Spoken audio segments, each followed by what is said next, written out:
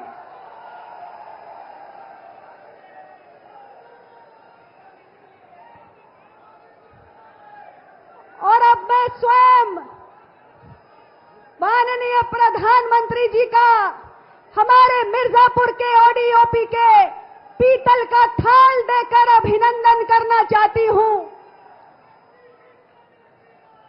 और साथ में सोनभद्र की प्रत्याशी श्रीमती रिंकी कौल जी से भी मैं निवेदन करता हूं कि माननीय प्रधानमंत्री जी को मिर्जापुर की प्रत्याशी श्रीमती अनुप्रिया पटेल जी के साथ स्मृति चिन्ह भेंट करके माननीय प्रधानमंत्री जी का स्वागत करें।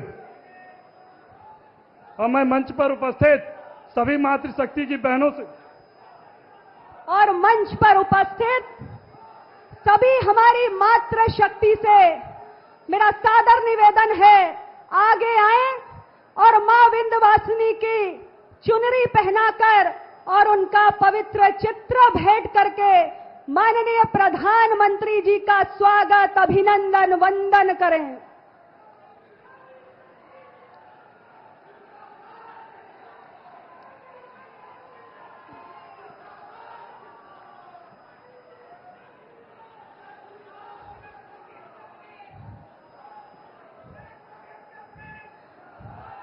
अब मैं बिना समय गंवाए देश में विकासवादी राजनीति के प्रणेता और 2047 के विकसित भारत के स्वप्न दृष्टा माननीय प्रधानमंत्री श्री नरेंद्र मोदी जी के स्वागत भाषण के लिए उत्तर प्रदेश के कर्मयोगी मुख्यमंत्री माननीय श्री योगी आदित्यनाथ जी को सादर आमंत्रित करती हूं। आप आए और अपने हृदय के उद्गार व्यक्त करें। माननीय मुख्यमंत्री जी।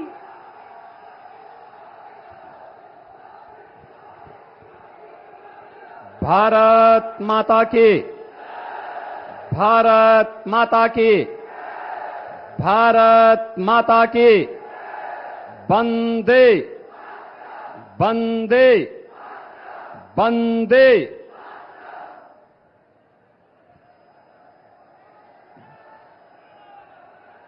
भारत और भारतीयता के परम आराधक,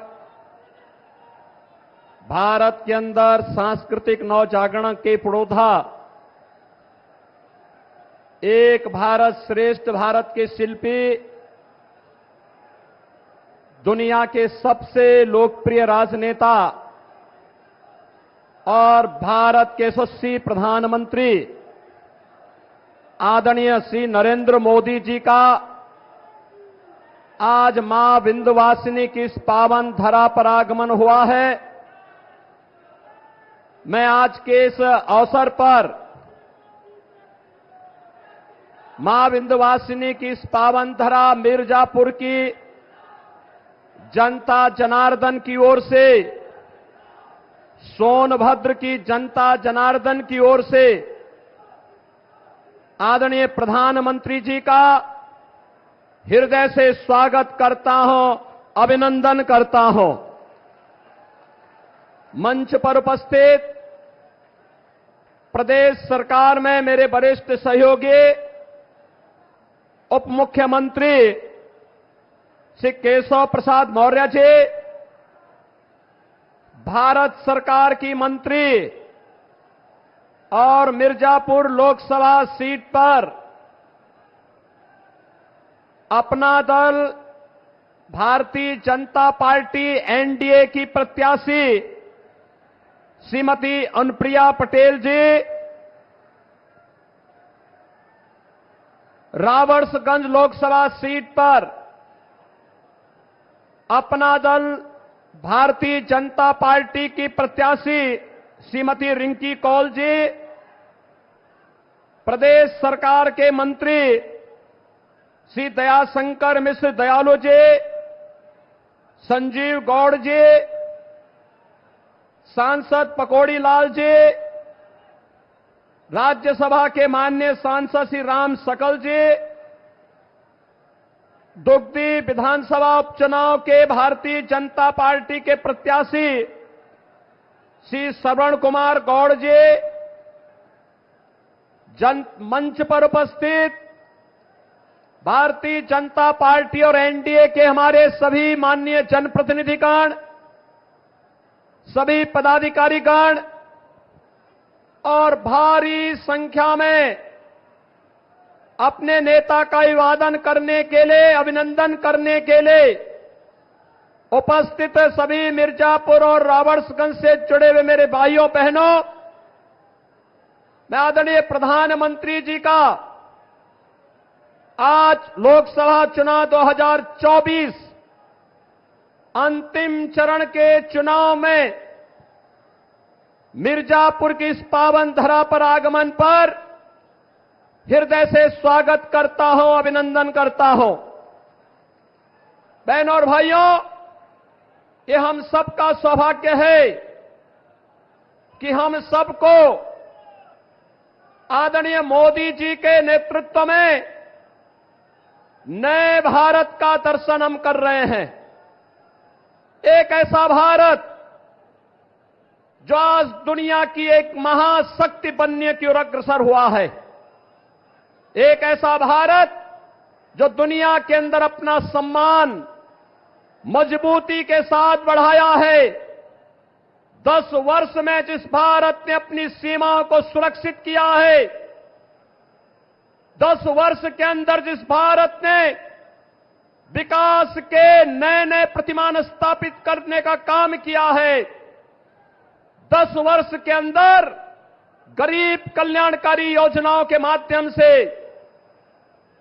चेहरा देख करके नहीं, जाति मत और मजहब देख करके नहीं, बल्कि सबका साथ और सबके विकास के मंत्र के माध्यम से 140 करोड़ जनता को परिवार मान करके भारत के विकास में उनका योगदान हो सके और भारत अपने नागरिकों के जीवन में खुशहाली ला सके, इस विश्वास के साथ कार्य किया है। बहनों और भाइयों, आज इस नए भारत में विरासत है तो विकास भी है, सुरक्षा है तो सम्मान भी है, गरीब कल्याण है तो समाज के अंतिम पायदान पर बैठे हुए व्यक्ति को अंत्योदय से राष्ट्रोदय की इस यात्रा के साथ उसको भी सहभागी बना करके इस कार्यक्रम को आगे बढ़ाने का कार्य आदरणीय मोदी जी के नेतृत्व में भारत बखूबी आगे बढ़ा रहा है। बहनों और भाइयों, देश और दुनिया के भारत आज दुनिया के अंदर सम्मान प्राप्त किया है और उत्तर प्रदेश ने आदरणीय प्रधानमंत्री जी के मार्गदर्शन और नेतृत्व में जो यात्रा प्रारंभ की है, हमारा ये मिर्जापुर जनपद, सोनभद्र जनपद उसका उदाहरण है। आपने देखा होगा काशी में काशी विश्वनाथ धाम है, आज नए रूप में पूरी दुनिया को अपनी ओर आकर्षित कर रहा है। तो अयोध्या में मर्यादा पुरुषोत्तम प्रभु श्री राम की पावन जन्मभूमि अयोध्या 500 वर्षों का इंतजार समाप्त करते हुए भगवान श्री राम लला को विराजमान करने का काम भी अयोध्या धाम में आदरणीय मोदी जी के नेतृत्व में संभव हो पाया है। और यह विंध्यवासिनी का धाम, जहां पे पहले नवरात्रि के दौरान लोग सशंकित रहते थे, पता नहीं कब क्या हो जाए। बहनों और भाइयों, आज विंध्यवासिनी धाम में भी मां विंध्यवासिनी का कॉरिडोर अंतिम यानी उस कार्य पूरा होने के अंतिम छोर में है और अब लाखों श्रद्धालु मां विंध्यवासिनी का दर्शन कर सकता है। रोपवे की सुविधा त्रिकोण में उपलब्ध हो रही है। कोई श्रवण कुमार को अपने बुजुर्ग मां बाप को कंधे में कावड़ में ले जाकर के दर्शन करने की नौबत नहीं आएगी, बल्कि रोपवे मोदी जी के नेतृत्व में, उनके मार्गदर्शन में अब इस सुविधा को और आसान कर देगा।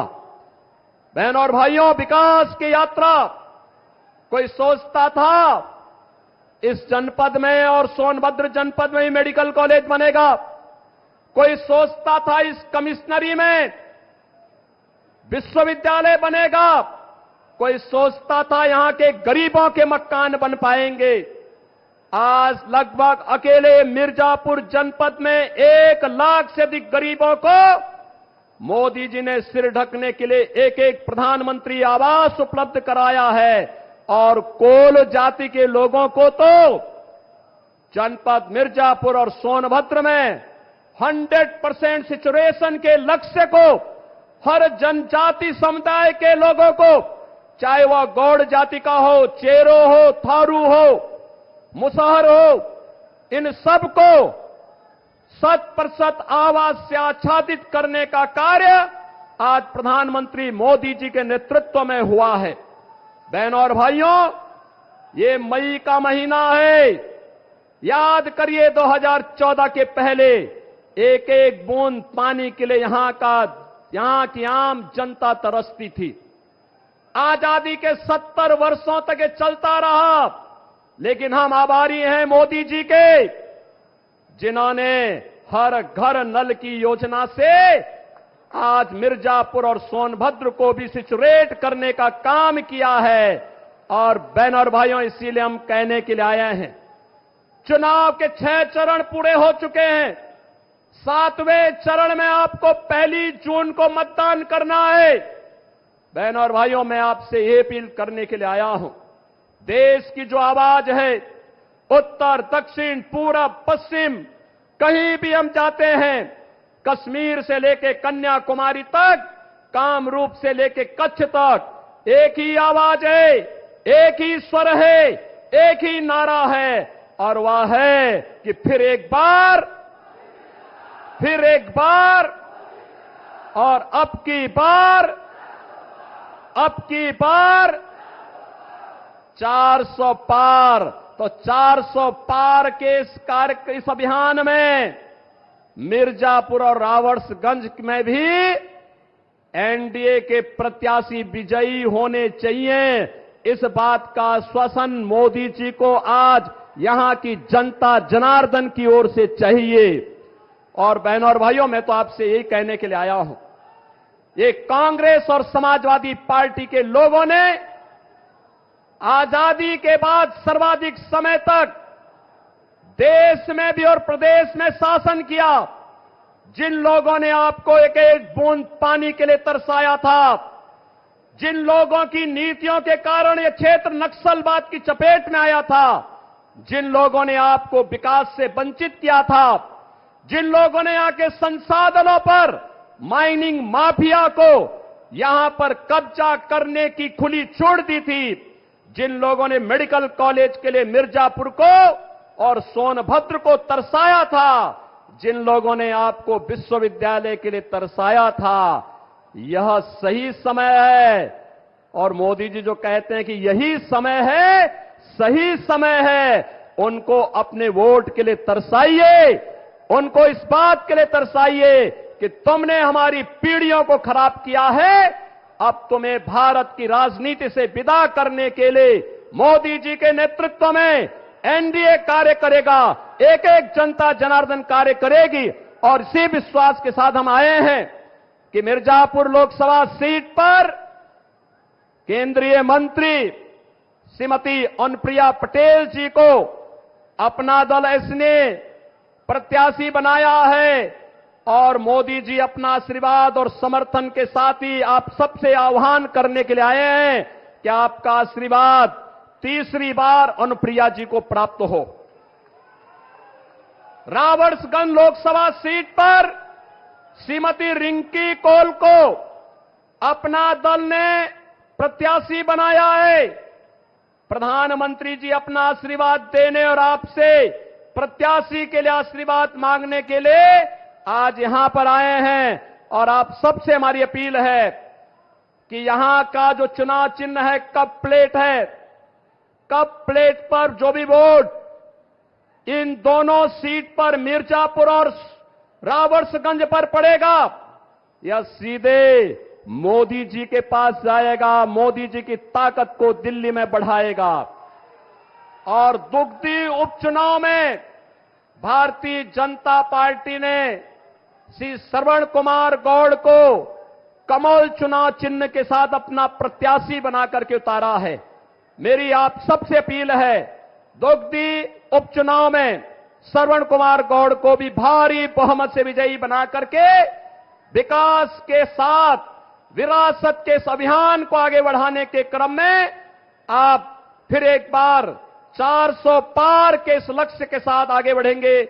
मैं एक बार आप सभी मिर्जापुर और सोनभद्र वासियों की ओर से आदरणीय प्रधानमंत्री जी का यहां पर मां विंध्यवासिनी की इस पावन धरा पर हृदय से स्वागत करता हूं, अभिनंदन करता हूं। धन्यवाद। जय हिंद, जय श्री राम।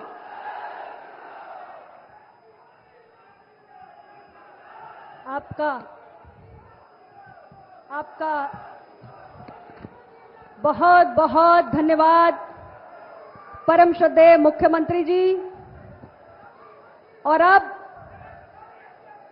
विश्व के सर्वाधिक लोकप्रिय राजनेता, पूरी दुनिया में जिन्हें अपना राष्ट्रीय सर्वोच्च राष्ट्रीय नागरिक सम्मान देने की होड़ लगी है, ऐसे विकासवादी राजनीति के प्रणेता, विकसित भारत के स्वप्न दृष्टा, भारत को एक ग्लोबल प्लेयर की नई पहचान दिलाने वाले, मन की बात से करोड़ों भारतीयों के दिलों पर राज करने वाले, भारत के कल्याण के प्रत्येक संकल्प को अपने अश्रांत परिश्रम से सिद्धि में तब्दील करने वाले, हम सब के प्रेरणा पुरुष, करोड़ों करोड़ भारतीयों की उम्मीद की किरण, माननीय प्रधानमंत्री श्री नरेंद्र मोदी जी को मैं सादर आमंत्रित करती हूं, इस तपती झुलसती गर्मी में अपने विचारों की वर्षा से हम सभी को सराबोर करें। माननीय प्रधानमंत्री जी। मोदी मोदी मोदी मोदी मोदी मोदी मोदी। भारत माता की, भारत माता की, माता विंध्यवासिनी की, माता विंध्यवासिनी की। आप लोगन का हाल चाल बा? आप लोग मजे में है ना? आप लोगन के हम हाथ जोड़ के प्रणाम करत है।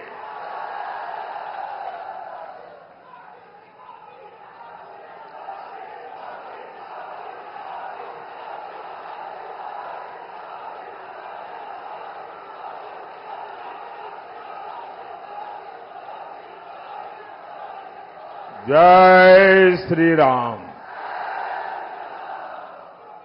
मां विंध्यवासिनी, माता बड़ी शीतला, मां अष्टभुजा और काली खो माता की पुण्य भूमि को मेरा शत शत प्रणाम।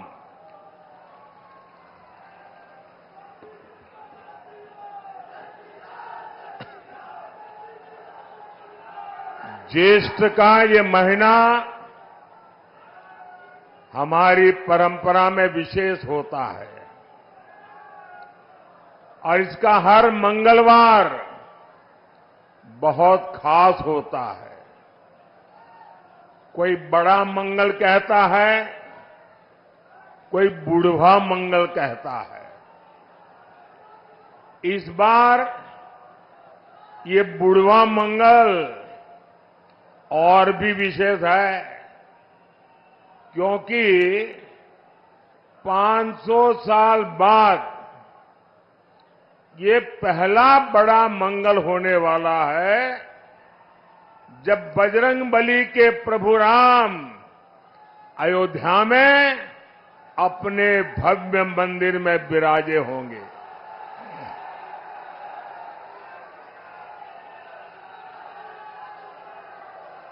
और ये इतनी बड़ी खुशी है कि शायद हम सबसे ज्यादा बजरंगबली खुश होते होंगे। भाई बहन, जरा मेरे एक सवाल का जवाब देंगे आप? मेरे एक सवाल का जवाब देंगे आप लोग? आपकी आवाज नहीं आ रही है। मेरे एक सवाल का जवाब देंगे? 500 साल बाद अयोध्या में भव्य राम मंदिर, बजरंगबली की खुशी, ये मंगल अवसर किसके कारण आया?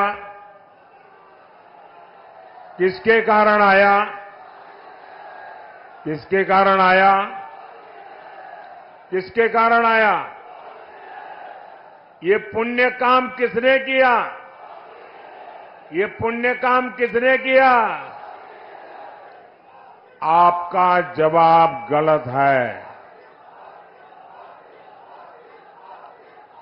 आपको भी पता नहीं है कि इतना बड़ा पुण्य काम आपके एक वोट ने किया है। ये आपके वोट की ताकत है कि आज राम मंदिर भी बना है और जैसा योगी जी ने कहा, यहां मां विंध्यवासिनी का भव्य नव्य कॉरिडोर भी बन रहा है। और संयोग देखिए,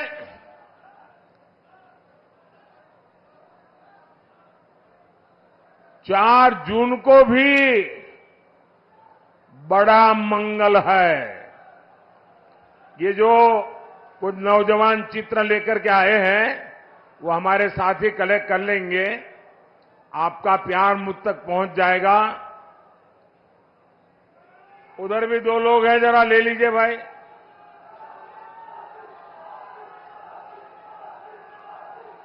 आप सबको संतोष हो गया? धन्यवाद जी। साथियों, 4 जून को बड़ा मंगल के दिन फिर एक बार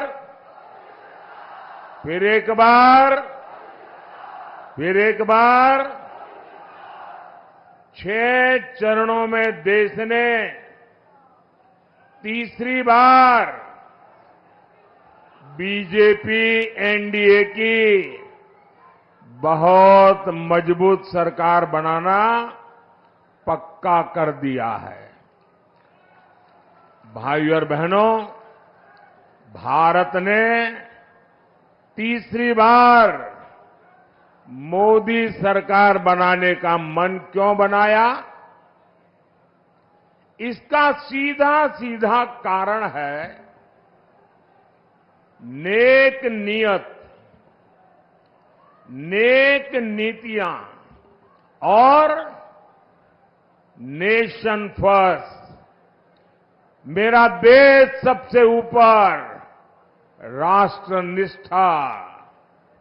आप मुझे बताइए साथियों, आप जरा एक एक चीज में बात करता हूं ना, मैं भाषण नहीं करूंगा आज आपसे बातें करूंगा। ठीक है? चलेगा ना? अच्छा, आप मुझे बताइए, जरा सोचिए, आप अपना घर बनाते हैं और घर बनाने के लिए किसी मिस्त्री को लगा देते हैं।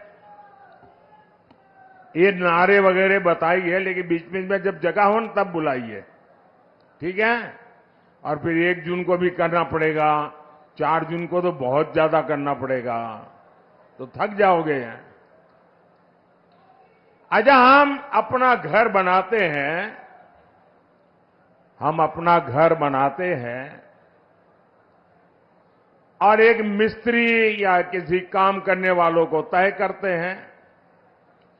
क्या कभी कोई सामान्य मानवी भी अपना घर बनाने के लिए जो मिस्त्री रख लें, 1 महीने के लिए ये मिस्त्री काम करेगा, दूसरे महीने दूसरा मिस्त्री आएगा, तीसरे महीने तीसरा मिस्त्री आएगा, चौथे महीने चौथा मिस्त्री आएगा, तो घर बनेगा क्या?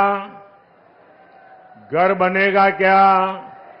जो घर बनेगा वो रहने लायक बनेगा क्या? आंखों को अच्छा लगे ऐसा बनेगा क्या? वो घर किसी को दिखाने लायक बनेगा क्या?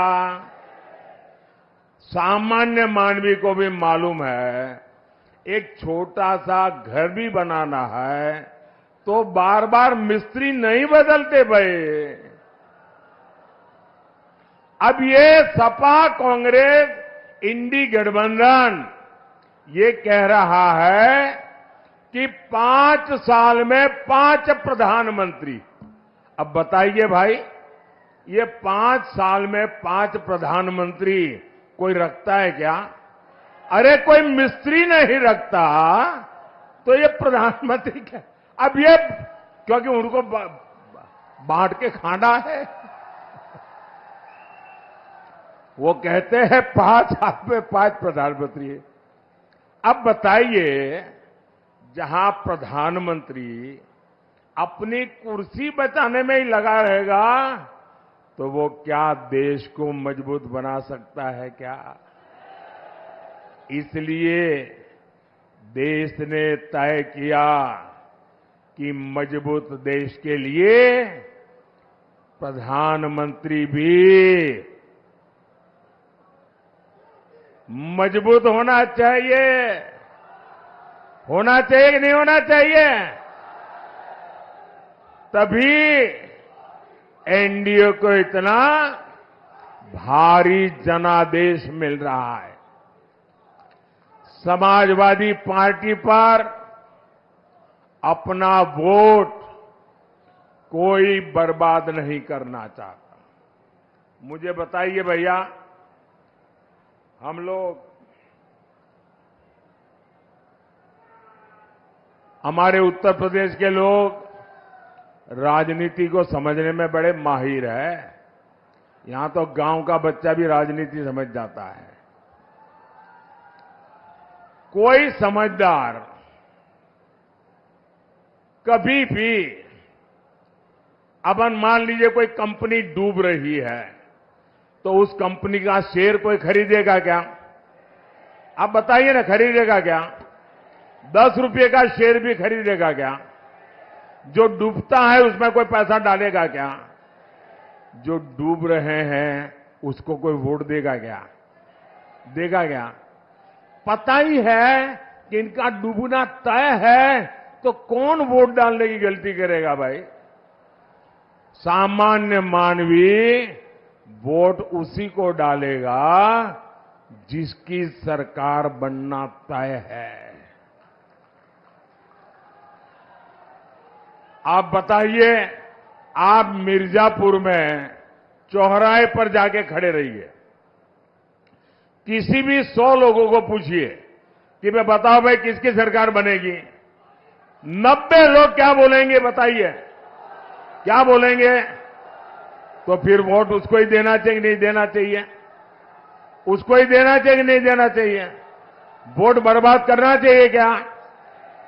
भाइयों और बहनों, इंडी गठबंधन वालों को देश अच्छी तरह जान गया है। ये लोग गौर सांप्रदायिक हैं, ये लोग गौर जातिवादी है, ये लोग गौर परिवारवादी है। जब भी इनकी सरकार बनती है तो इसके आधार पर ही फैसला लेते हैं।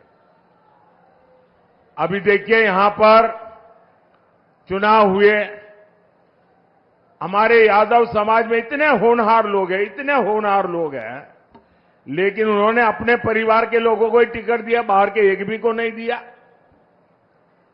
साथियों, इतने दशकों तक देश ने बम धमाके झेले हैं, आतंकवाद ने सैकड़ों जीवन तबाह किए हैं, और हमारे सपा वाले क्या करते थे?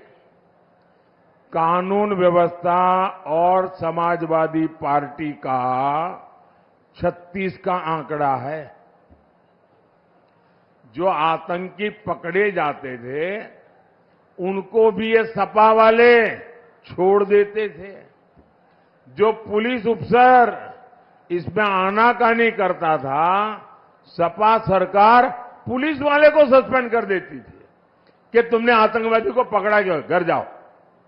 साथियों, मिर्जापुर को तो इन्होंने बदनाम करके रखा था। इन्होंने पूरे यूपी को, पूर्वांचल को माफिया का सुरक्षित ठिकाना बना दिया था। जीवन हो या जमीन कब छीन जाए कोई नहीं जानता था। और सपा सरकार में माफिया को भी वोट बैंक के हिसाब से देखा जाता था। अब ऐसा नहीं है। अब हां, हमारे योगी जी और उनकी पूरी सरकार मेरा जो स्वच्छता अभियान है ना, उसको बड़ी बहादुरी से आगे बढ़ा रहे हैं। यहां पर यहां बराबर सफाई चली है। सपा सरकार में पहले जनता थर-थर कांपती थी, अब भाजपा सरकार में माफिया थर-थर कांप रहा है। भाइयों और बहनों, अपने वोट बैंक को खुश करने के लिए इंडी गठबंधन वाले, समाजवादी पार्टी वाले कोई भी हद पार कर सकते हैं। अब तो इनके निशाने पर हमारे देश का पवित्र संविधान भी अब इनके निशाने पर है। ये दलित, पिछड़ों, आदिवासियों के हक लूटना चाहते हैं। हमारा संविधान साफ साफ कहता है कि धर्म के आधार पर आरक्षण हो ही नहीं सकता।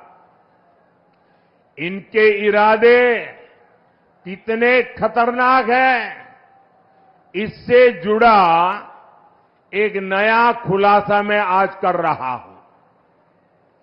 2012 में उत्तर प्रदेश विधानसभा चुनाव के समय जनवरी महीने में सपा ने अपना घोषणा पत्र जारी किया था। 2012 तब सपा ने अपने घोषणा पत्र में कहा था, जैसे दलितों को, पिछड़ों को आरक्षण मिला है, वैसे ही मुसलमानों को आरक्षण दिया जाएगा। ये सपा ने 2012 के घोषणा पत्र में कहा था। सपा ने डंके की चोट पर कहा था कि वो इसके लिए संविधान तक बदल देगी। इसके बाद आप नीचे रखो भैया, पीछे परेशान हो रहे हैं। पहले आप अपने बेटे को कंधे पे बिठाए रखा, लोग परेशान हुए। अब आप दूसरे का चित्र उठा के ले आए, फिर लोगों को परेशान कर रहे हैं। इसके बाद 2014 के लोकसभा चुनाव में सपा ने फिर अपना घोषणा पत्र जारी किया। इसमें फिर सपा ने मुसलमानों को आरक्षण देने का ऐलान किया। देखिए इनकी आदत। और इतना ही नहीं, सपा ने घोषणा की थी कि पुलिस और पीएससी में भी 15% आरक्षण मुसलमानों को दिया जाएगा। आप कल्पना कर सकते हैं ये लोग अपने वोट बैंक को खुश करने के लिए किस तरह एससी, एसटी, ओबीसी का हक छीनने पर तुले हुए थे। भाइयों बहनों, मैं भी आप में से कईयों की तरह अति पिछड़े समाज से निकल करके यहां पहुंचा हूं। मुझे उनकी पीड़ा मालूम है। पिछड़ों ने कैसी जिंदगी जी है वो मुझे मालूम है। उसको भी ये लूटना चाहते हैं। सरकार में आने के बाद इन्होंने अपनी मनमानी भी की, लेकिन मामला तब से सुप्रीम कोर्ट में फंसा हुआ है। बावजूद इसके ये पिछले दरवाजे से ओबीसी का हक, अति पिछड़ों का हक मुसलमान को देते रहे हैं। लेकिन बार बार कभी हाई कोर्ट, कभी सुप्रीम कोर्ट इसको रोक लगाती है, गंभीर सवाल पूछती है, मामले लटके रहते हैं। अब इसलिए इन्होंने क्या सोचा है कि अब इंडी वालों ने तय किया है कि मुसलमानों को आरक्षण देने के लिए एससी, एसटी, ओबीसी, अति पिछड़ों का आरक्षण छीनने के लिए अब वो आखिरी उपाय खोज लिया है। और वो आखिरी उपाय है उनका संविधान में बदल लाना, संविधान में लिख देना। वो कहते हैं कि संविधान में लिखेंगे मुसलमानों को आरक्षण दिया जाएगा। और इसलिए ये लोग संविधान बदलना चाहते हैं। ये कोर्ट कचहरी के झंझट को एक बार में ही खत्म करना चाहते हैं। मैं आपसे पूछना चाहता हूं मेरे भाई बहन, क्या आप ये होने देंगे? क्या आपका हक जाने देंगे? क्या वोट बैंक के आधार पर हक छीना जाएगा? क्या बाबा साहब आंबेडकर की पीठ में छुरा भोंकने देंगे? क्या संविधान का अपमान होने देंगे? क्या संविधान की हत्या करने देंगे? साथियों, सपा कांग्रेस के लोग वोट बैंक को समर्पित है।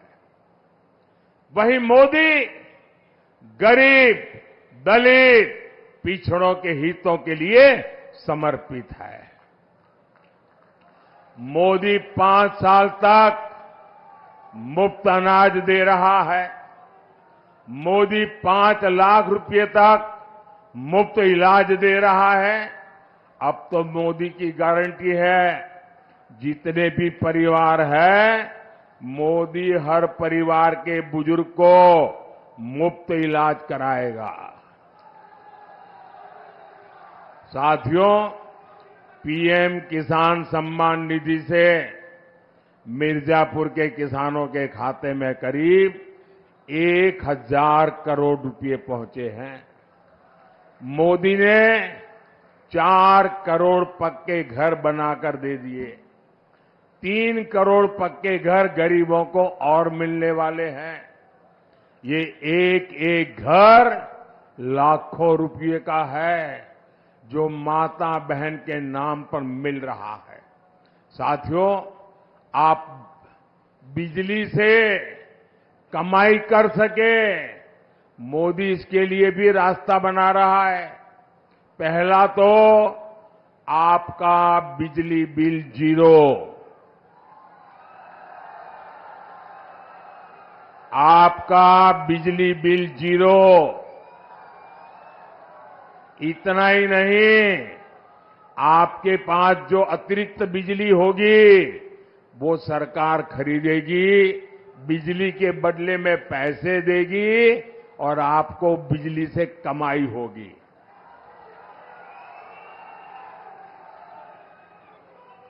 और इसलिए मोदी ने पीएम सूर्यघर मुफ्त बिजली की योजना शुरू की है। ये शुरू कर दिया है, वादा नहीं कर रहा हूं, गारंटी चालू हो गया काम। आप ऑनलाइन जाकर के रजिस्ट्री करवा दीजिए। और ये काम करने के लिए हमारी सरकार आपके घर के छत पर सोलर पैनल लगाने के लिए हर घर को 75,000 रुपये तक देगी। हर घर को सरकार के पैसों से सोलर पैनल लगेगा और उससे बिजली से आपको कमाई होगी। बताइए, आपको डबल मुनाफा है कि नहीं है? मुफ्त बिजली का लाभ है कि नहीं है? भाइयों और बहनों, ये क्षेत्र हमारे हस्तशिल्पियों का, कलाकारों का, विश्वकर्मा परिवारों का क्षेत्र है। यहां का पीतल उद्योग, कारपेट उद्योग, मिट्टी के बर्तनों का उद्योग हमारी ताकत रहा है। आपके उत्पाद देश ही नहीं, विश्व के बाजार में पहुंचे, ये काम करने में मोदी जुटा है। पहले हमने यहां एक जनपद एक उत्पाद योजना चलाई। अब मोदी पीएम विश्वकर्मा योजना लेकर आया है। इस योजना के तहत विश्वकर्मा साथियों को ट्रेनिंग सरकार दे रही है, आधुनिक औजारों के लिए पैसा दे रही है और बैंक से लाखों रुपयों की सीधी मदद भी पहुंचा रही है। और ये मोदी की गारंटी है, उसको पैसा मिले। इससे हर प्रकार के बर्तन, खिलौने बनाने वाले साथियों को लाभ होगा। कुछ साल पहले तक भारत विदेशों से खिलौने आयात करता था। मैंने देश के खिलौने उद्योग को प्रोत्साहन दिया, उनका हाथ पकड़ा। आज भारत के खिलौने पूरी दुनिया में पहुंच रहे हैं। इसलिए मिर्जापुर के खिलौना बनाने वाले साथियों के लिए भी अवसर ही अवसर है। भाइयों और बहनों, मिर्जापुर और रॉबर्ट्सगंज नारी सशक्तिकरण के मॉडल बनकर उभरे हैं। बहन अनुप्रिया तो मेरे मंत्रिमंडल की एक मजबूत साथी है और इस बार तो बहन रिंकी कौल ने भी इतिहास बनाया है। अगर मैं गलत नहीं हूं तो ये रॉबर्ट्सगंज से पहली महिला उम्मीदवार है। और देखिए मेरा नाता कैसा है। मैं बचपन में कप प्लेट धोते धोते बड़ा हुआ हूं, चाय पिलाते पिलाते बड़ा हुआ हूं। और आपने देखा होगा कि जैसे ही विजय का सूरज उगता है तो कमल भी खिलता है और उसी समय कप प्लेट की भी याद आती है, चाय की चुस्की लेने का मन करता है। और मोदी और चाय का नाता भी इतना तगड़ा है, यानी मोदी है, कप प्लेट है, चाय की चुस्की है, कमल खिल रहा है। देखिए चारों तरफ जय जयकार है। आज इसलिए आपका एक एक वोट नारी शक्ति को सशक्त करने के लिए पड़ना चाहिए। यहां दद्दी में भी उपचुनाव हो रहा है। वहां से हमारे साथी भाई श्रवण गौड़ जी को भी भारी मतों से कमल के निशान पर बटन दबा करके विजयी बना रहा है। और आपको याद रखना होगा, जहां दो निशान है वहां दो अलग अलग निशान होंगे। एक जगह पे ऊपर कप प्लेट होगी, वहीं कमल भी होगा इनका। तो आपको ये ध्यान रख करके वोट करना है। याद रखिएगा, आप सिर्फ एमपी नहीं चुन रहे हैं, आप पीएम भी चुन रहे हैं। और इसलिए ज्यादा से ज्यादा मतदान कराएंगे, ज्यादा से ज्यादा मतदान कराएंगे। मैं आपको पूछ रहा हूं, मेरी आवाज सुनाई दे रही है? आप ज्यादा से ज्यादा मतदान कराएंगे? हाथ ऊपर करके बताइए, ज्यादा से ज्यादा मतदान कराएंगे? हर पोलिंग बूथ में विजयी होके आएंगे, घर घर जाएंगे, मतदान के पुराने सारे रिकॉर्ड तोड़ेंगे। अच्छा, मेरा एक काम करोगे?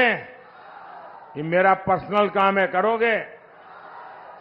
देखिए, गांव गांव, हमारे यहां हर गांव में ग्राम मंदिर होते हैं, पवित्र मंदिर होते हैं। आप सब वहां जाना और मोदी की तरफ से वहां मत्था टेकना और परमात्मा से आशीर्वाद मांगना। मोदी के लिए नहीं, मोदी के परिवार के लिए नहीं, 140 करोड़ देशवासियों के लिए विकसित भारत बनाने के लिए आशीर्वाद मांगना। मांगेंगे? हर मंदिर में जाएंगे, हर तीर्थ स्थान में जाएंगे, श्रद्धा पूर्वक परमात्मा से प्रार्थना करेंगे। बोलिए भारत माता की, भारत माता की। बहुत बहुत धन्यवाद।